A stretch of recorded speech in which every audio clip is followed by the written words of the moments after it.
Taste the Daily. Cuddalore மாவட்டம் சேத்தியாத்தோப்பு அருகே அரசு குடியிருப்பு பகுதியில் அரசுக்கு சொந்தமான மரங்கள் வெட்டி கடத்தப்படுவதாக பொதுமக்கள் குற்றம் சாட்டியுள்ளனர். சேத்தியாத்தோப்பு தெற்கு மின்வாரிய அலுவலகம் அருகில் உள்ள குடியிருப்பு பகுதியில் அரசுக்கு சொந்தமான ஏராளமான மரங்களை மர்ம நபர்கள் சிலர் வெட்டி லாரி மற்றும் டிராக்டரில் ஏற்றிச் சென்றதாக கூறப்படுகிறது.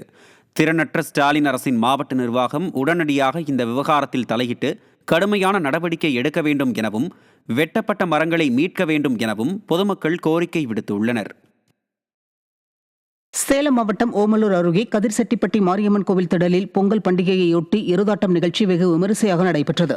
இந்த எருதாட்ட நிகழ்ச்சியில் துள்ளி குதித்து ஓடிய 30க்கும் மேற்பட்ட காளை மாடுகளை இருபுறமும் கயிறு கட்டி இழுத்துச் சென்று இளைஞர்கள் உற்சாகமாக பங்கேற்றனர். இதில் ஏராளமான பொதுமக்கள் கலந்து கொண்டு எருதாட்ட நிகழ்ச்சியை கண்டுகளித்தனர். தேனி மாவட்டம் வீரபாண்டி அருகே அரசு கால்நடை மருத்துவக் கல்லூரிக்கு மர்ம நபர்கள் வெடிகுண்டு மிரட்டல் விடுத்த சம்பவத்தால் பரபரப்பு ஏற்பட்டது. வீரபாண்டியில் உள்ள அரசு கால்நடை மருத்துவக் கல்லூரி மற்றும் ஆராய்ச்சி நிலையத்தில் சுமார் 300க்கும் மேற்பட்ட மாணவர்கள் பயின்று வரும் நிலையில் இமெயில் மூலம் வெடிகுண்டு மிரட்டல் விடுக்கப்பட்டது. இதனையடுத்து சோதனை மேற்கொள்ளப்பட்டதில் அது புரளி என தெரிய வந்தது. திறனற்ற ஸ்டாலின் ஆட்சியில் வெடிகுண்டு மிரட்டல் விடுக்கும் சம்பவங்கள் அதிகரித்துள்ள நிலையில் போலீசார் இதுவரை யாரையும் கைது செய்யாமல் ஆழ்ந்த உறக்கத்தில் இருப்பதாக பொதுமக்கள் குற்றம் சாட்டுகின்றனர்.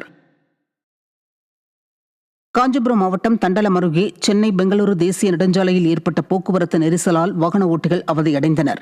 இந்த சாலையில் போக்குவரத்து காவலர்கள் பணியில் இல்லாததால் கடுமையான போக்குவரத்து நெரிசல் ஏற்பட்டு சுமார் 3 கிலோமீட்டர் தூரத்திற்கு சாலையின் இருபுறமும் வாகனங்கள் அணிவகுத்து நின்றன. இதற்கிடையே நோயாளியை ஏற்றிக்கொண்டு சென்னை நோக்கி செல்லும் 108 ஆம்புலன்ஸ் வாகனம் செல்ல வழியின்றி போக்குவரத்து நெரிசலில் சிக்கி தவித்தது. திறனற்ற திமுக அரசு போதிய காவலர்களை பணியில் நியமித்து போக்குவரத்தை சீர் செய்ய உரிய நடவடிக்கை எடுக்க வேண்டும் என்பதே வாகன ஓட்டிகளின் கோரிக்கையாக உள்ளது. திருவண்ணாமலை மாவட்டம் கீழ்பெண்ணாத்தூர் அருகே அரசு புறம்போக்கு இடத்தில் வேலி அமைக்கப்பட்டதால் விவசாயிகள் விளைபொருட்களை வெளியே எடுத்துச் செல்ல முடியாத அவல நிலை அரங்கேறியுள்ளது.